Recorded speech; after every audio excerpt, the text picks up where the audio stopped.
Assalamualaikum warahmatullahi wabarakatuh. Alhamdulillah, alhamdulillahirabbil alamin, wa bihi nasta'in wa ala umuri dunya waddin, wassalatu wassalamu ala asyrafil anbiya'i wal mursalin, sayyidina wa maulana Muhammadin wa ala alihi wa ashabihi ajma'in, amma ba'du. Puja dan puji syukur kita panjatkan kepada Allah Subhanahu wa Ta'ala, yang mana karena rahmat dan hidayahnya lah kita semua masih diberi kesempatan untuk menunaikan ibadah puasa di bulan Ramadan yang mulia ini. Salawat ma'asalam semoga tetap tercurahkan kepada junjungan kita baginda Nabi Muhammad sallallahu alaihi wasallam yang telah membawa ajaran Islam kepada umatnya hingga akhir zaman. Jamaah permadani rahimakumullah, pada kesempatan kali ini izinkanlah kami menyampaikan kisah sahabat Rasul yang sangat berbakti kepada orang tuanya. Pemuda ini merupakan pemuda yang sangat miskin. Dia tinggal di pinggiran Yaman. Namanya adalah Uwais Al-Qarni. Uwais Al-Qarni merupakan seorang pemuda yang miskin, memiliki penyakit kulit dan tidak terkenal. Tidak ada satupun orang yang mengenalnya, bahkan namanya saja tidak pernah dikenal. Akan tetapi, pemuda ini merupakan pemuda yang pernah disebutkan oleh Rasulullah Sallallahu Alaihi Wasallam sebagai seorang pemuda yang sangat dicintai oleh Allah, bahkan terkenal di penduduk langit. Rumahnya yang kecil dan reot, Uwais Al-Qarni hanya hidup berdua dengan sang ibu yang hanya seorang tunanetra. Pada suatu hari, ia berkata, "Tidak akan pernah terlontarkan dari mulut ibuku kecuali akan aku lakukan yang dia inginkan." Pada suatu hari ibunya berkata, "Wahai Uwais, ibu sudah tua.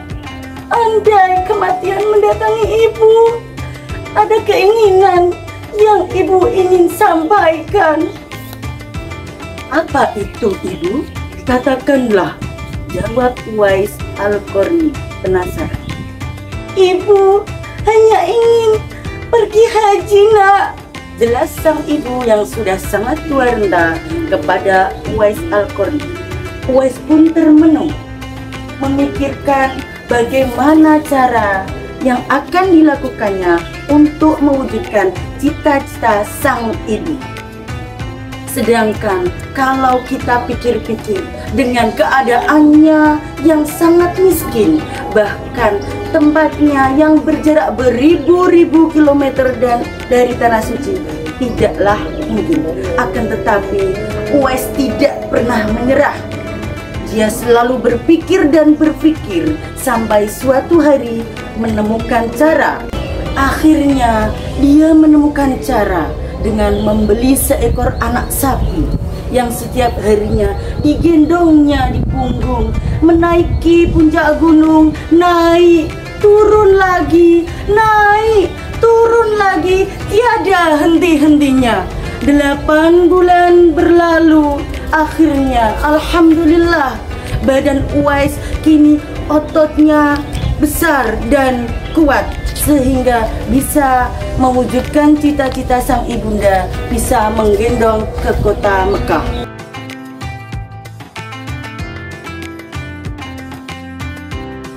Jamaah permadani yang dirahmati Allah, lalu apa yang kemudian dilakukan oleh Uwais? Tibalah saatnya Uwais memenuhi permintaan ibunya. Dengan sekuat tenaga, Uwais menggendong ibunya untuk menempuh perjalanan yang sangat jauh dari kota Yaman menuju ke Mekah untuk melakukan ibadah haji. Rangkaian ibadah haji apa saja ya? Aku pergi ke Mekah, berkeliling-keliling Ka'bah sambil baca talbiyah dan wukuf di Arafah, lalu melempar jumroh ula wusta Aqabah, sa'i dari Safa ke Marwah. Jadi mereka berdua melakukan serangkaian ibadah haji tersebut. Namun tepat di hadapan Ka'bah, Uwais melangitkan doa kepada Allah sehingga doanya bisa menggetarkan langit. Kemudian Allah menurunkan karunia kepada Uwais dan ibunya. Lalu apa yang dilangitkan oleh Uwais tersebut? Ya Allah, ampunilah semua dosa-dosa ibuku. Ketika mendengar doa tersebut, ibunya menangis terseduh dan bertanya kepada anaknya, "Lalu, bagaimana dengan dosamu, wahai anakku?" Uwais pun menjawab, "Dengan terampuninya dosa-dosa ibu, maka ibu akan masuk ke dalam surganya. Dan cukuplah ridho dari ibu yang akan membawaku masuk ke dalam surga." Masya Allah, begitulah kepatuhan dan ketaatan Uwais kepada orang tuanya. Jamaah Permadani yang dirahmati Allah, sebelumnya Rasulullah belum pernah sama sekali bertemu dengan Uwais Al-Qarni, begitupun sebaliknya. Namun Rasulullah bercerita kepada kedua sahabatnya dengan gamblang terkait kisah Uwais Al-Qarni, sehingga kisah tersebut membuat Umar bin Khattab dan Ali bin Abi Thalib penasaran. Rasulullah Shallallahu Alaihi Wasallam berpesan kepada kedua sahabatnya tersebut, "Di zaman kamu nanti akan lahir seorang manusia yang doanya sangat makbul. Kalian berdua pergilah cari dia. Dia akan datang dari arah Yaman. Dia dibesarkan juga di Yaman." Namun beberapa tahun kemudian Uwais Al-Qarni meninggal. Tetapi anehnya, proses pemakamannya dihadiri oleh ribuan manusia, sehingga peristiwa tersebut membuat penduduk Yaman menjadi tercengang. Kok bisa seorang Uwais Al-Qarni yang hidupnya sangat miskin, tidak punya apa-apa, dan hidupnya sering sakit-sakitan, pemakamannya dihadiri oleh ribuan manusia yang tidak pernah mereka kenal?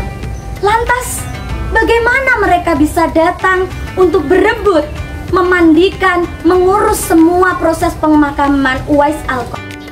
Berita keanehan pemakaman tersebut tersebar luas di seluruh penjuru. Akhirnya penduduk Yaman pun tersadar bahwasannya Uwais Al-Qarni yang mereka kenal selama ini bukanlah penduduk bumi biasa, namun ia adalah pemuda yang sangat dikenal di langit. Dan ribuan manusia yang menghadiri pemakamannya tersebut merupakan malaikat-malaikat yang dikirim langsung oleh Allah Subhanahu wa Ta'ala untuk mengurus semua proses pemakamannya. Semoga dengan kisah tersebut kita bisa meneladani bahwasannya dengan kekuatan iman dan kecintaan kita kepada orang tua kita akan membawa kemuliaan di dunia hingga di akhirat. Dan semoga akan bermunculan Uwais Al-Qarni yang baru untuk menjadi generasi masa depan yang lebih tangguh. Demikian yang bisa kami sampaikan. Terima kasih atas perhatiannya. Mohon maaf apabila ada kekurangan dalam bertutur kata maupun susunan bahasa. Khitaman, wassalamualaikum warahmatullahi wabarakatuh.